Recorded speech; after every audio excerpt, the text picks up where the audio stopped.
Do you often find yourself being taken advantage of? Perhaps you're often talked down to and treated as less than. Sometimes people can be harsh and judgmental, and you may feel as if they don't hold any respect for you. It's not always nice to hang around those who don't value you. So, if given the chance, it may be best to simply walk away and say good riddance.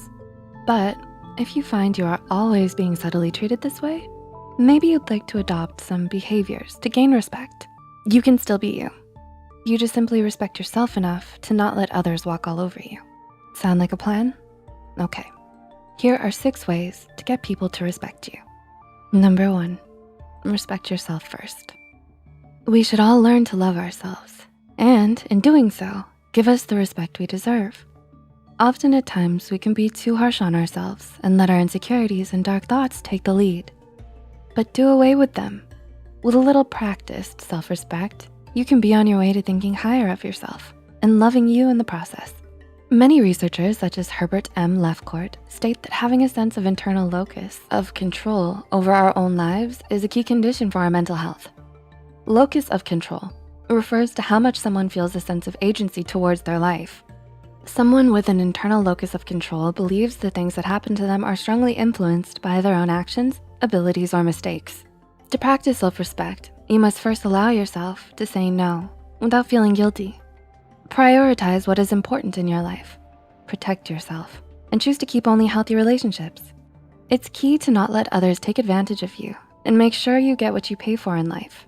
So if you're at an ice cream stand and you paid for 2 scoops of ice cream and only received 1, instead of brushing it off, simply ask that you received that extra chocolate scoop and don't feel guilty about it. It's just ice cream and you're hungry. Your priority right now is to satisfy your appetite. And guess what? Ice cream is the way. 2 scoops, please. Furthermore, it's important to know you can create your own happiness, not just others. This is a form of self-respect as well. So go ahead and enjoy those 2 scoops. You respect yourself too much to not appreciate them, and you. Number 2, set clear boundaries. It's important to set boundaries for ourselves and others. Let's say your friend often comes over to your house for movie night. You love and care for your friend, but they aren't the most respectful guests.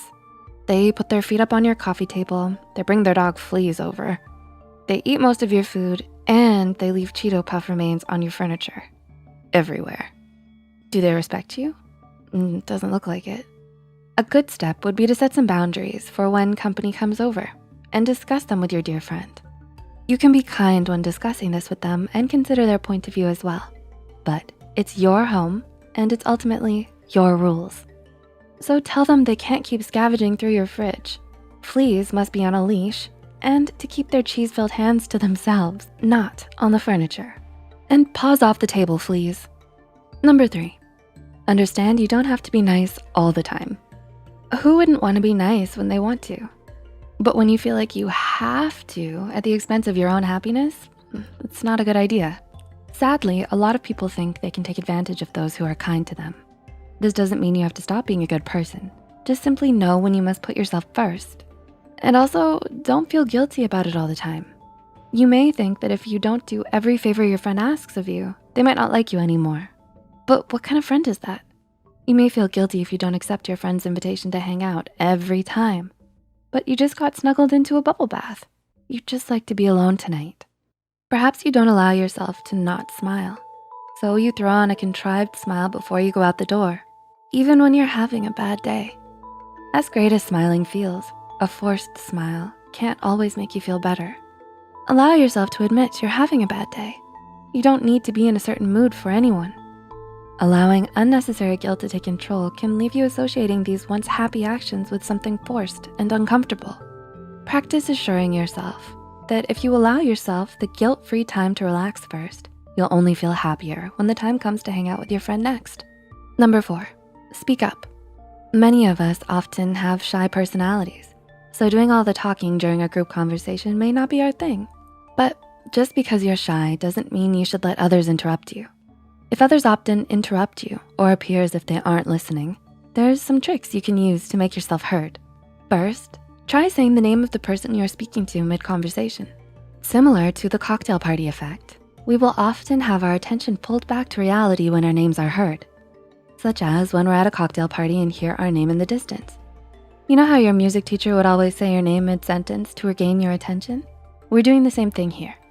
Another trick is to often use hand gestures and give an equal amount of eye contact to everyone. Using hand gestures grabs attention and strongly conveys your message. Eye contact? If someone was looking into the depths of your soul, you'd be bound to notice. Just make sure you give everyone equal amounts of eye contact. Maybe no soul staring today. Number 5, don't over-apologize. Do you often find yourself apologizing for something that wasn't even your fault? It may just become habit to say sorry when something goes wrong.